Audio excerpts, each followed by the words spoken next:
Bonjour à toutes, bonjour à tous et merci de nous retrouver ce dimanche. Nous avons souhaité consacrer cette nouvelle émission de Sagesse bouddhiste au thème du zen et de la liberté à travers notamment le commentaire d'une calligraphie du maître Mumon Roshi au titre évocateur « Les nuages blancs vont et viennent librement », une manière de nous parler de la liberté apportée par la pratique de la méditation. Comment définir la vraie liberté dans ce cadre? Quelles sont ses limites et comment la cultiver? Quel peut être alors l'apport de la calligraphie dans la transmission de l'enseignement du zen? C'est ce que je vous propose de voir dès à présent avec notre invité, Taikan Gyoji. Taikan Gyoji, bonjour. Bonjour Aurélie. Vous êtes le fondateur du Centre de la Falaise Verte, c'est en Ardèche. Vous êtes également le représentant du Zen Rinzai rattaché à Myōshōnji pour l'Europe depuis 1975. Merci beaucoup d'être avec nous aujourd'hui. Je vous en prie. Vous avez souhaité débuter cette émission avec cette très belle calligraphie que l'on a la chance d'avoir en plateau. Est-ce que vous pouvez nous rappeler son titre tout d'abord? Oui, elle signifie les nuages blancs vont et viennent librement dans le ciel. C'est une œuvre d'art, comme le sont les calligraphies écrites par les maîtres zen, mais c'est aussi un enseignement. Les calligraphies sont extraites des sutras en général. Alors rappelez-nous ce que sont les sutras. Les sutras sont les écrits, les enseignements du Bouddha, oui, qui ont été retranscrits plusieurs siècles après sa mort, parce que à cette époque, l'écriture n'était pas utilisée. Et les calligraphies sont aussi extraites des sermons des maîtres de l'ancien temps, de certains poètes aussi. Et dans l'esprit du zen, où on va directement au cœur de l'être, sans berlificoter dans des grands discours, alors les calligraphies contiennent 5, 6, 4 caractères. Et par exemple, il y en a des célèbres connus aujourd'hui chez nous. Chaque jour est un bon jour. La grande porte n'a pas de barrière. Effectivement, il y en a de nombreuses. Mais alors, oui, avant d'aller un peu plus loin oui, par rapport à cette calligraphie, j'aimerais que vous nous rappeliez qui l'a composée. Je crois que c'était votre maître. Hein? Est-ce que vous pouvez nous dire quelques oui, mots sur cette personne? Oui, absolument. Mon maître, Yamada Mumon, sous la férule de qui j'ai pratiqué pendant 7 ans au monastère de Shofukuji à Kobe. Et avant de rentrer en France, sur son ordre, pour transmettre ce qu'il m'avait transmis, il m'a fait cadeau de quelques calligraphies. Voilà. Dont celle-ci alors? Dont celle-là, oui. Et alors, décrivez-la nous en fait. Que représente cette calligraphie? Qu'est-ce qu'elle signifie? Je crois que c'est en lien avec la liberté. Oui, c'est un disciple qui vient voir son maître. Et puis, il lui demande qu'est-ce que la voix? Alors le maître, il fait un geste comme ça. Et il regarde le disciple et dit, tu comprends? Non. Alors le maître fait la même chose, mais dans le bas. Tu comprends? Non. Ah. Alors, il commence à expliquer. Les nuages vont librement dans le ciel et l'eau coule librement dans ses méandres. Mais le ciel a ses limites dans lesquelles les nuages peuvent s'exprimer. Et l'eau a ses limites, en dehors de ses méandres, elle ne peut pas couler. Donc la liberté est quand même toujours limitée. Elle a besoin d'un cadre. Voilà. Et dans le zen, on essaye plutôt de favoriser, d'aller vers le lâcher-prise. Bien que on on dit régulièrement, quand j'ai soif, je bois, quand j'ai faim, je mange, quand j'ai sommeil, je dors. Alors c'est vrai que c'est très intéressant ce que vous dites, parce que donc ça, c'est plus lié à un désir, hein, et ce n'est pas finalement la vraie liberté. Expliquez-nous la différence. Alors, c'est un désir, mais c'est un peu différent de ce « Ah, moi je suis libre, j'ai envie, je fais ce que je veux ». Là, quand j'ai soif, je bois. C'est le corps qui a une demande. C'est pas j'ai envie de. Quand j'ai sommeil, je dors. Librement, spontanément, je dors. Quand j'ai faim, librement, spontanément, je mange. C'est pas j'ai envie de manger, je veux faire ceci, je veux faire cela. Ou j'ai envie de faire zazen, j'ai envie de méditer, non, demain. Ça, c'est l'ego qui s'exprime. Mais alors, selon vous, Taikan Gyoji, comment est-ce qu'on pourrait définir la vraie liberté dans le zen? La vraie liberté, c'est libérer de ses contraintes, libérer de ses a priori, libérer de tout ce qu'on nous a inculqué mais qui ne sert à rien, et il y en a beaucoup.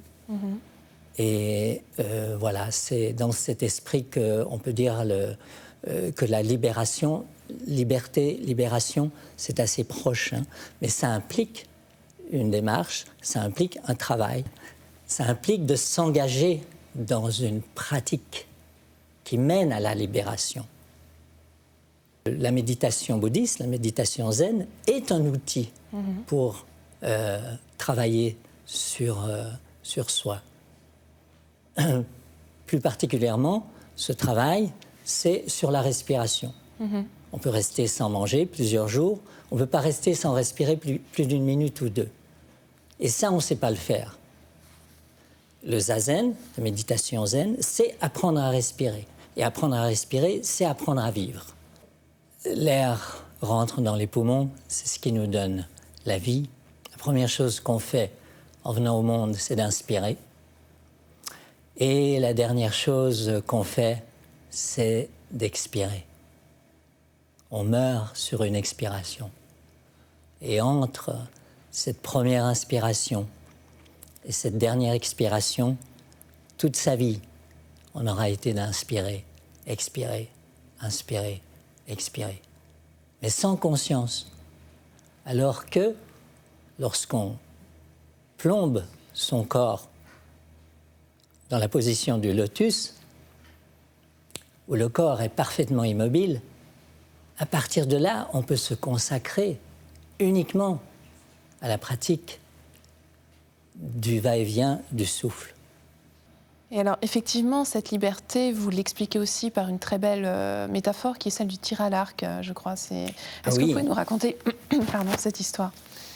Oui, dans le Kyudo, qui est un art martial non compétitif, l'archer élève son arc et il est un avec son arc. Puis il pivote et il est un avec l'arc qu'il pivote. Puis il l'ouvre. Et là, il ne peut pas rester comme ça. Donc, il libère l'arc. L'arc libère la flèche. Et la flèche va là où elle doit aller. Mais en même temps qu'il libère l'arc, il se libère lui-même. Donc il se libère de ses tensions. Et les tensions sont nombreuses chez les êtres humains. Donc c'est c'est le... on ne peut pas rester tendu tout le temps. À la fin, c'est trop.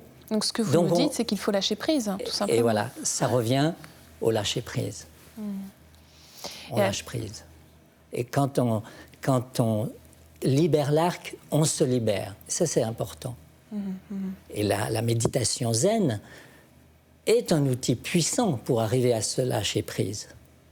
Alors, ce qu'il faut préciser, c'est que cette méditation n'est pas propre au zen. Elle est finalement présente dans toutes les traditions du bouddhisme. Absolument. Les techniques changent d'une école à l'autre, mais c'est toujours méditer assis et travailler sur ses respirations. Ça peut varier, il peut y avoir des thèmes, des mantras, mais la méditation zen de l'école Rinzai, c'est travailler sur ses respirations. Alors, Taiken Joji, vous-même, vous ne pratiquez pas la calligraphie, mais je crois que vous peignez, donc de la peinture à l'encre de Chine. Et c'est aussi un moyen, finalement, d'accéder à une certaine liberté. Est-ce qu'on peut dire cela? Bien sûr. Ce qui se passe lorsque j'ai un pinceau dans les mains, mon pinceau, c'est le prolongement de mon bras. Et le papier, c'est le prolongement du pinceau. Et quelque part, ce n'est plus mon cerveau qui dicte ce que je dois faire. C'est le cœur, c'est l'esprit. Et là, je n'ai plus qu'à suivre les mouvements du pinceau. Donc en fait, on se rend compte que la calligraphie, la peinture à l'encre de Chine, la méditation sont des moyens donc, d'arriver au détachement, donc à une certaine liberté. Est-ce qu'il y a d'autres choses dans l'art du zen qui peuvent nous permettre d'y accéder? Je pense notamment à la cérémonie du thé ou à la disposition des jardins zen, car c'est une tradition qui est très riche dans ce domaine-là. Oui, très riche. Je crois que les Japonais ont su sortir le zen des temples et créer des voies de libération, d'émancipation, comme la cérémonie du thé. Et la cérémonie du thé, par exemple, se dit Chado. Do, c'est la voie qui mène à la réalisation. Le Kyudo, c'est la voie de l'arc. L'arc en tant qu'outil pour arriver à la libération. La calligraphie, Shodo, la voie de l'écriture ou du pinceau. Un Japonais, lorsqu'il voit une œuvre d'art, du type de cette calligraphie, immédiatement, il reçoit un enseignement. Alors que nous, on peut voir cette calligraphie, la trouver belle, la comprendre, ne pas la comprendre, voir ce qu'il y a d'abstrait dans ce qu'elle représente, mais on n'aura l'enseignement qu'indirectement. Pour conclure, est-ce qu'on doit établir une distinction claire entre liberté et libération, comme vous l'avez souligné tout à l'heure? J'ai de la peine à faire la nuance. Oui. Ouais, l'un ne va pas sans l'autre, mais j'aurais peut-être une préférence à diriger mes efforts pour arriver à la libération. Très bien. Écoutez, on va se quitter sur ces paroles. Merci beaucoup, Taiken Joji. Je vous en prie. Si vous souhaitez poursuivre cette réflexion, voici quelques ouvrages que nous vous conseillons. Avec tout d'abord 2 livres de notre invité, les tomes 1 et 2 de Un jour, une vie, les non-pensées d'un maître zen, chez Almora Éditions. Vous y retrouverez le récit d'une vie ancrée dans la pratique du zen, jour après jour. Taiken Joji nous raconte ici ses souvenirs de jeunesse, mais aussi ses années de formation au Japon, étayés par des récits de voyage ou encore des poèmes d'amour. Ainsi que Zen au fil des jours, publié au Courrier du Livre, où notre invité laisse affleurer dans cet ouvrage ses réflexions, expériences et sensations inspirées de sa pratique et de son enseignement du zen.